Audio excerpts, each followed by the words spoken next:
The sun, a blazing eye in the vast expanse, was already high when Dusty Jack urged Comet into a steady gallop.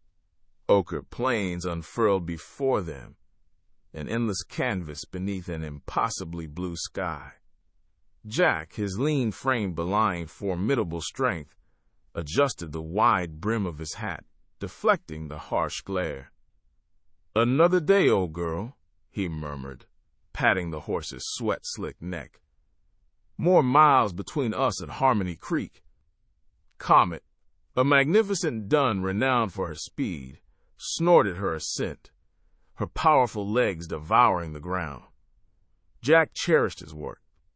The wind's caress, the rhythmic thud of Comet's hooves, the profound solitude, all resonated with him.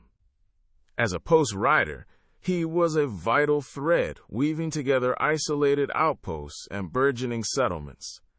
His saddlebags bulged with letters, news sheets, and the occasional Sears and Roebuck catalog. Each piece of mail he knew carried a fragment of life, a connection, a story. It was a grave responsibility, a silent vow to deliver hope, tidings, or even sorrow across a merciless landscape. Today, however, an additional burden pressed on him. A small, leather-bound package tucked deep within the mail pouch. Its contents remained a mystery, but the sender had been emphatic about its secure, prompt delivery to Harmony Creek. A fleeting whisper of unease, light as a feather, brushed against his thoughts. "Harmony Creek," he voiced, the words a pleasant counterpoint to the profound silence. It was a destination he anticipated.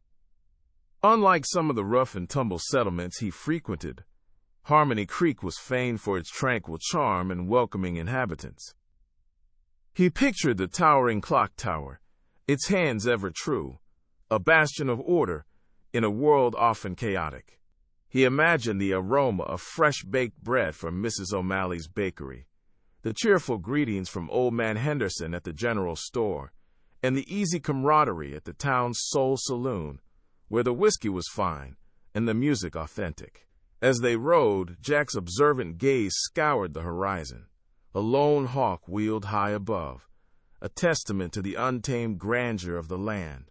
He noted the subtle transformation in the terrain, the gradual ascent of foothills that would soon usher them into the more wooded areas surrounding Harmony Creek. He maintained a constant vigil, a habit born of necessity in the unforgiving West. Every rock, every distant wisp of dust, every shadow held a potential narrative, a possible threat. Yet today, the land seemed quiescent, almost inviting. He recalled the people of Harmony Creek, their ready smiles and unwavering kindness. It felt different, a place where genuine human care wasn't a rarity, but an everyday occurrence. He remembered the time his horse had thrown a shoe just beyond its limits, and how Silas, the blacksmith, had dropped everything to assist, refusing any payment. That was Harmony Creek, a community where simple decency thrived. The memory brought a small, rare smile to his lips, a fleeting glimpse of the warmth usually concealed beneath his stoic exterior. Hours dissolved into the steady cadence of their journey. The sun began its slow descent, painting the sky in fiery oranges and deep purples. Jack felt the familiar ache in his muscles, a satisfying weariness that spoke of a day well spent. He drew out his canteen, taking a long, quenching swallow. Harmony Creek was close now. He could almost discern the distant chime of the clock tower, a sound that always promised rest, good company, and the satisfaction of a mission accomplished. The mysterious package pricked at his awareness again, a slight ripple in his otherwise calm anticipation, but he pushed it aside. For now, Harmony Creek awaited, and with it, the quiet hum of a town at peace. The sun, a fiery disk in the vast Montana sky, beat down on Dusty Jack as he nudged his weary mare into Harmony Creek. The town wasn't much more than a cluster of weathered wooden buildings huddled against a backdrop of rolling hills, yet a strange quiet clung to it, thicker than the dust on the unpaved road. As he passed the first saloon, a small girl with braids, the color of corn silk, no older than Lily, stood near a fruit stand. She clutched a bright red apple, her tiny fingers struggling with its weight. Just as Jack rode abreast, the apple slipped, thudding softly onto the dirt. At the same instant, a scruffy terrier with a patch over one eye erupted in a fit of barks from the porch of the general store, and the rhythmic clang of a blacksmith's hammer echoed from further down the street. Jack offered a sympathetic nod to the girl, who looked up with wide, innocent eyes, a tentative smile gracing her lips. He returned it, a familiar warmth spreading through him at the sight of her simple joy. He dismounted at the post office, the familiar leather pouch of mail slung over his shoulder. The air inside was cool and smelled of old paper and dust motes dancing in the shafts of light. Mrs. Gable, a woman whose face was a road map of wrinkles, took the letters with a practiced hand. "Thank you kindly, Jack," she murmured, her voice like rustling leaves. Another speedy delivery. "Just doing my job, ma'am," Jack replied, tipping his hat. He exchanged a few pleasantries, inquired about the local weather, and was about to head back out when a peculiar chill snaked up his spine. He paused, his hand on the doorframe. Outside, the sunlight still blazed, but a sudden, unnerving stillness had fallen. Then, it began again. The corn silk-haired girl, standing by the fruit stand, clutched a bright red apple. Her small fingers fumbled, and the apple dropped, landing with an identical soft thud. Simultaneously, the one-eyed terrier on the general store porch erupted in precisely the same series of barks, and the rhythmic clang, clang, clang of the blacksmith's hammer rang out, perfectly synchronized. Jack froze, his breath catching in his throat. It was too exact. The girl's posture, the way the apple rolled, the dog's particular yelps. It was a perfect replay. He felt a prickle of unease, a cold dread seeping into his bones. Lily would have giggled, probably, and asked if the apple had a twin. But Jack, with his years of navigating the unpredictable frontier, knew this was no coincidence. He swallowed hard, his gaze sweeping the street, searching for a logical explanation that simply wasn't there. Harmony Creek, it seemed, had a welcome that was less than harmonious. The crisp morning air, redolent with the scent of pine and something distinctly metallic, prickled Jack's skin. He looked at the perfectly round red apple rolling across the dusty street, a sight he'd just witnessed. A shiver, not of cold, ran down his spine. Did you just see that?" he asked the nearest townsman, a portly fellow with a walrus mustache who was carefully arranging a display of freshly baked bread. The man chuckled, a deep, rumbling sound that seemed to vibrate the very ground. "See what, friend? Just another beautiful morning in Harmony Creek." He extended a flour-dusted hand. "Welcome, welcome. You must be our post rider. Mayor Thompson's been expecting you." His eyes, the color of warm honey, held no hint of recognition, no flicker of shared experience. Just a simple, genuine welcome. Jack swallowed, the taste of dust still thick in his mouth. He mumbled a hasty greeting, his gaze sweeping the familiar street. The same children chased a squealing piglet, the same blacksmith hammered rhythmically, the same vibrant banners fluttered from the saloon. It was identical, down to the last sunbeam glinting off the general store's window. This was impossible. This was wrong. A knot of unease tightened in his gut. He had to get out. He unhitched his horse, the mare whickering softly as if sensing his agitation. Swinging into the saddle, he nudged her forward, a fierce urgency propelling him. He needed to find the edge of this place, whatever it was. He spurred the mare into a trot, then a canter, the dust pluming behind them. The path out of Harmony Creek was winding, flanked by tall aspens whose leaves shimmered like scattered gold coins. He rode hard, the wind whipping through his hair, the rhythm of the mare's hooves a desperate counterpoint to his racing heart. He passed the old gnarled oak, then the forgotten miner's shack, landmarks he remembered from his arrival. He pushed further, the sun climbing higher in the sky. Just when the last of the aspens gave way to rolling hills, A strange sensation washed over him, a brief, dizzying disorientation, like stepping off a moving train. Suddenly, the mare slowed, then stopped. Jack blinked, his vision clearing. He was back. At the entrance to Harmony Creek, the same gnarled oak stood to his left, the miner's shack to his right. And there, rolling across the dusty street with a sickening familiarity, was a perfectly round red apple. The air rushed out of his lungs. He felt a cold dread seep into his bones, colder than any winter wind. The children were chasing the piglet again. The blacksmith's hammer struck the anvil with the exact same cadence. Harmony Creek wasn't just welcoming, it was inescapable. It was a loop, a repeating day. Confusion warred with the primal fear that threatened to consume him whole. He was trapped. The sun, a familiar golden disk, climbed the sky over Harmony Creek. Jack leaned against the rough-hewn porch post of the general store, a tin cup of lukewarm coffee in his hand. He'd seen this sunrise countless times now, each identical in its slow, deliberate climb. Below him, the town hummed with its daily awakening. Mayor Thompson, his suspenders straining over his impressive belly, bellowed a cheerful, "Morning, everyone," as he emerged from the bakery, a fresh-baked loaf clutched in one hand. He waved indiscriminately, his broad smile a beacon of genuine happiness. Jack watched him stop to chat with old Mrs. Gable about her prize-winning petunias, their conversation mirroring yesterday's and the day before that. Lily, a wisp of a girl with ribbons braided into her fiery red hair, skipped down the dusty main street, a wooden hoop and stick clattering beside her. She paused by the watering trough, her bright eyes wide as she watched a dragonfly hover.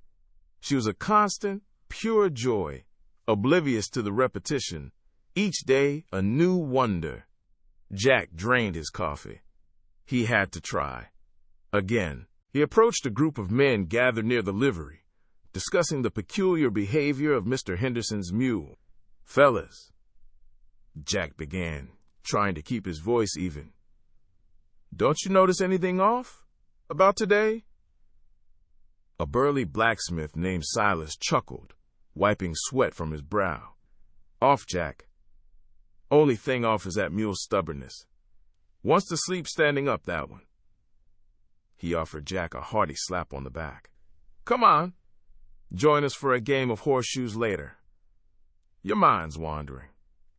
Later, he found Mayor Thompson admiring his meticulously pruned rose bushes. "Mayor," Jack started, feeling a familiar knot of frustration tighten in his chest. "We've had this conversation, haven't we? About the roses and the mule and everything?" Mayor Thompson looked at him, his jovial expression softening with concern. "Jack, my boy, you look a mite tired. Perhaps a good meal at the saloon would do you good. My treat. You've been working hard on that post fruit, haven't you? Sometimes a man just needs to rest his head and let the world spin." He patted Jack's shoulder, a kind, dismissive gesture. Even Lily, when Jack tried to explain it in simple terms. "See how the sun comes up the exact same way every day, Lily? And your ribbons are always red." Only tilted her head. "But the sun does come up every day, Mr. Jack. And my ribbons are my favorite." She then offered him a wilting daisy, her innocent smile unwavering. As dusk painted the sky with familiar oranges and purples, Jack sat alone on the general store porch again. The sounds of laughter and music drifted from the saloon. He watched the lamplighter begin his rounds, each lamp igniting in the same sequence. They were good people, kind, honest, and utterly trapped. And he, Dusty Jack, the outsider, was the only one who saw the invisible cage. A profound loneliness settled over him, heavier than any saddlebag he'd ever carried. The dust motes danced in the slivers of sunlight, piercing the stable's gloom, illuminating Jack's slumped form on an overturned bucket. His fingers absently traced the worn leather of his saddlebag, a comfort he usually found in its familiar weight, but today it offered no solace. Frustration gnawed at him, a bitter taste on his tongue. He'd tried logic, tried brute force, tried every trick in his post-rider's handbook, and still, the town clung to its endless, infuriating rhythm. Each sunrise brought the same faces, the same greetings, the same damn missing planks on the saloon porch. He felt like a mouse in a clockwork maze, running the same path over and over, while the mechanism itself remained an impenetrable mystery. He closed his eyes, the image of the looping day imprinted behind his eyelids, the blacksmith's hammer, the baker's laugh, the saloon door swinging open to the exact same tune. Helplessness was an unfamiliar and unwelcome companion. He'd always been the one to find a way, to outwit a blizzard, or outrun a bandit. But this was different. This wasn't a problem to be solved with grit and a good horse. A soft chuckle, as clear as a bell, echoed in the quiet of his memory. Granny Alara, her hands flour-dusted from baking, her eyes crinkling at the corners. "Dusty Jack," she'd said, her voice a comforting balm. "You're a good boy, strong as an ox, but sometimes you forget the strongest magic of all." He'd been a scrawny lad then, eager to prove his worth with feats of strength. "Kindness, lad," she'd continued, her gaze unwavering.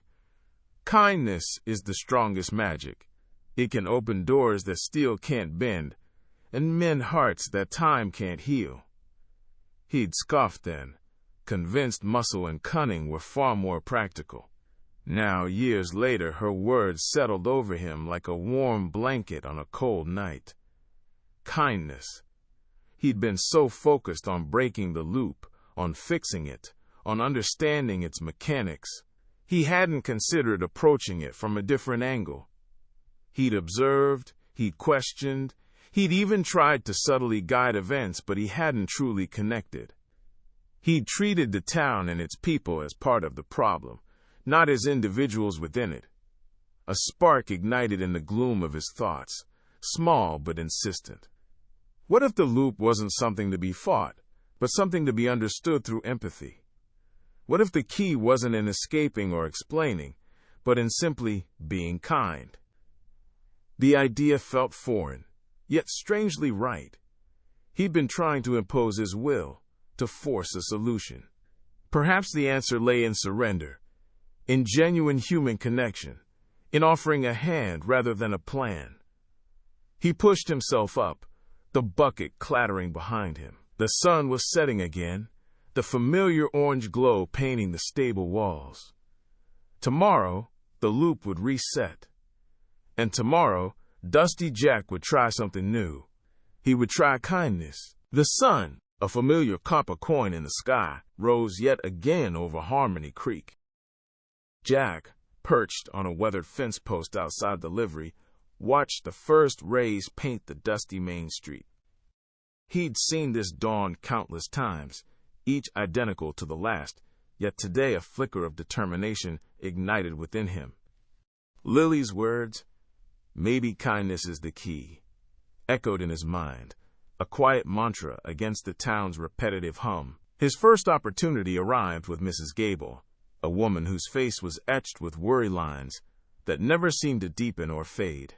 She struggled from the communal well, two overflowing buckets sloshing, threatening to drench her calico dress. Her usual path was a slow, arduous shuffle to her small cottage. Today, Jack pushed himself off the post, his boots kicking up miniature dust devils. "Ma'am, allow me," he said, his voice a low rumble. He took the heavy pails from her trembling hands. Mrs. Gable, startled, blinked at him. Her eyes, usually wide with a practiced surprise that vanished as quickly as it appeared, held a genuine flicker of bewilderment. A tiny, almost imperceptible tremor ran through her, a ripple in the calm surface of the loop. "Oh, thank you, young man," she stammered, her voice a little softer than usual. Jack simply nodded, carrying the water to her porch. The brief exchange, a deviation from the day's script, felt like a small victory. Later, as he strolled past Farmer McGregor's pasture, he noticed a loose rail on the old split-rail fence. Every day, the rail sagged. Every day, it remained unfixed. Today, Jack stopped. He pulled a length of twine from his pocket, a habit from his days on the trail, and secured the post tightly. McGregor, tending to his prize-winning pumpkins, paused. He turned, his gaze falling upon the mended fence. A slow, grateful nod replaced his usual blank stare. There wasn't much, but the acknowledgement felt different. The air around them seemed to thicken, charged with the subtle, unquantifiable energy. As the day progressed, Jack found himself acutely aware of the minute details. The usual apple, falling from the gnarled tree in front of the bakery, bounced with a slightly different trajectory today, rolling an inch or two further down the street. The stray dog, usually barking a monotonous, two-note rhythm at the setting sun, added a third, almost questioning yelp to its repertoire. Even the dust motes dancing in the afternoon light seemed to swirl with a fraction more zest. He watched Lily, playing with her worn rag doll, her laughter a chime in the quiet afternoon. Had her eyes sparkled with a little more light today? Or was it just his hopeful imagination playing tricks on him? The town remained Harmony Creek, but beneath the surface, tiny gears were beginning to turn, almost imperceptibly, nudging the grand, unchanging clockwork of the day. The sun, a fiery orange against the pale morning sky, was already baking the dusty main street of Harmony Creek. Dusty Jack, astride his weary mare, scanned the familiar storefronts. He delivered his messages and was ready to ride on, but a small figure caught his eye. Lily, her red ribbon askew, skipped ahead of her mother, a shiny apple clutched in her small hand. In a moment of childish exuberance, she tossed it playfully, only for it to slip from her grasp. Jack's reflexes, honed by countless close calls on the trail, were quicker than the fall. He leaned from the saddle, a blur of motion, and snagged the apple barely an inch from the parched earth. Lily gasped. Then her face split into a dazzling smile, her eyes wide with innocent wonder. "Thank you, Mr. Jack," she chirped, her voice a melody in the still air. He nodded, a warmth spreading through his chest at her genuine joy. Kindness, he was learning, was a powerful currency here. Further down the street, the clang of hammer on anvil echoed from the blacksmith's forge. Jack dismounted, leading his horse toward the water trough. The blacksmith, a burly man named Silas, paused his work, his brow furrowed in concentration. "Morning, Silas," Jack offered, his voice a low rumble. "Looks like a busy day." Silas merely grunted, a bead of sweat trickling down his temple, but his gaze lingered on Jack for a fraction, longer than usual, a flicker of something unreadable in his eyes before he returned to his rhythmic hammering. A seed, Jack thought, had been planted. Just as Jack was about to swing back into his saddle, a sound cut through the mundane clamor of Harmony Creek. It wasn't the usual even, predictable chime of the clock tower. No, this was different. A series of notes, hesitant at first, then flowing into a melody never before heard in Harmony Creek. It was a tune that soared and dipped, rich with a complexity that made the hairs on Jack's arms stand on end. The blacksmith dropped his hammer with a resounding clang. Lily, who had been skipping away, froze mid-stride, her head tilted, a puzzled frown replacing her earlier smile. Mayor Thompson, emerging from the general store with a bag of flour, stopped dead in his tracks, his mouth agape. His usual jovial expression was replaced by one of profound bewilderment. He looked around, his gaze sweeping over the suddenly silent townspeople, who mirrored his confusion, their faces a mixture of surprise and a dawning, unspoken question.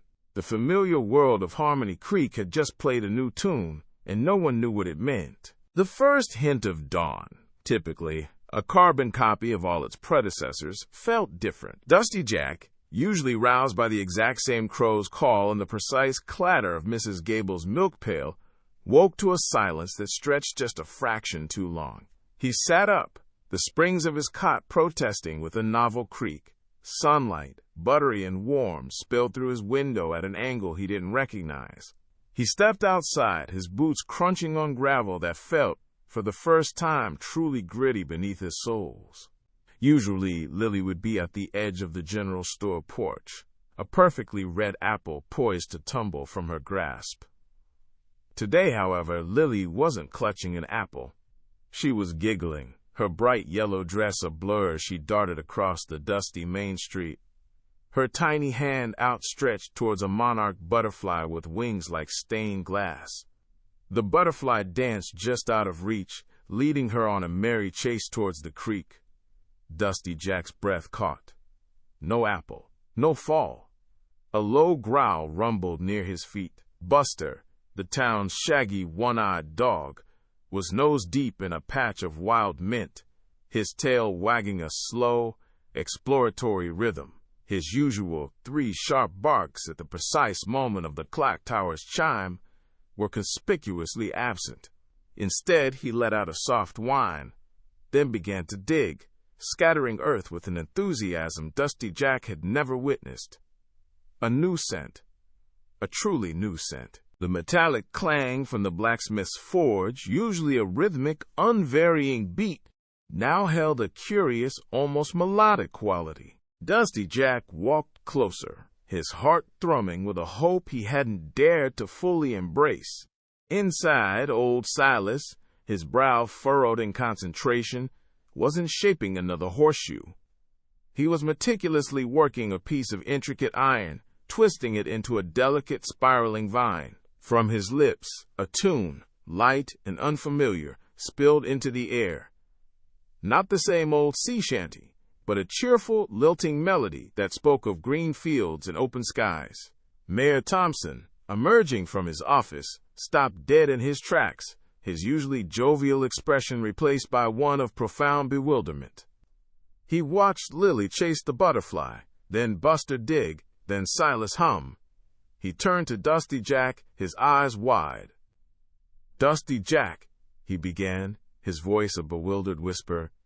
That's not Lily's never, and Buster and Silas." He trailed off, gesturing vaguely at the vibrant, unscripted chaos of Harmony Creek. Dusty Jack grinned, a genuine, wide grin that felt foreign and wonderful on his face. "No, Mayor," he said, his voice thick with emotion. "It's not. It's new. It's all new. The air, once thick with the invisible threads of repetition, now crackled with possibility. Harmony Creek was free. The morning sun, a gentle painter, brushed the quaint homes of Harmony Creek with hues of amber and rose. A breeze, carrying the scent of pine and freshly baked bread, stirred the leaves of the ancient oak in the town square. Jack, astride his trusty mare, looked at the assembled townsfolk. No longer were their faces a blur of polite, unseeing smiles. Today, genuine warmth radiated from them, a silent symphony of gratitude. Mayor Thompson, his usual boisterous self somewhat subdued by the occasion, stepped forward, his waistcoat straining slightly. "Jack, son, it's hard to see you go. Harmony Creek owes you more than words can say." He cleared his throat, a sound like gravel shifting. "You brought us back to ourselves." Jack, usually a man of few words, felt a lump form in his throat. He merely nodded, his gaze sweeping over the familiar faces. Mrs. Gable, usually flustered, offered a serene smile. Old Man Hemlock, his perpetual frown replaced by a gentle expression, tipped his hat. Then, a small hand tugged at his pant leg. Lily, her eyes wide with a mixture of sadness and wonder, held out a small, crudely drawn picture. It depicted a stick figure, undeniably Jack, riding a horse towards a sun with a smiling face. "Don't forget us, Jack," she whispered, her voice barely audible. He dismounted, kneeling to her level. "Never, Lilybug." He took the drawing, tucking it carefully into his saddlebag. "I left something for you all, something to remember." He looked at Mayor Thompson. "It's at the base of the old oak. A small package." Mayor Thompson frowned, a brief flicker of his old confusion. A package? What kind of package? Jack smiled. A rare, genuine smile that crinkled the corners of his eyes. A new beginning, Mayor. A promise. He didn't elaborate, knowing they would understand in time. He swung back onto his mare, the leather creaking softly. The townsfolk, a vibrant tapestry of individuals, now waved. Their gestures were not the repetitive, synchronized movements of before, but individual expressions of farewell. As he rode out the familiar main street stretching behind him, Jack felt a lightness he hadn't known in years. The weight of his post-rider duties, the endless journey, still lay ahead, but a new sensation bloomed in his chest. It was the quiet satisfaction of leaving something better than he found it. The air was crisp, the sky a vast canvas of cerulean blue. He didn't look back. The memory of Harmony Creek, alive and thriving, was enough. Later that morning, after Jack had disappeared over the distant hills, Mayor Thompson, still pondering Jack's cryptic words, ambled towards the old oak. There, nestled among its gnarled roots, was a small, burlap-wrapped parcel. He carefully unwrapped it. Inside, resting on a bed of soft cotton, was a single, iridescent seed, unlike any flower seed he'd ever seen. It shimmered with a faint, internal light, promising beauty, promise, and a future.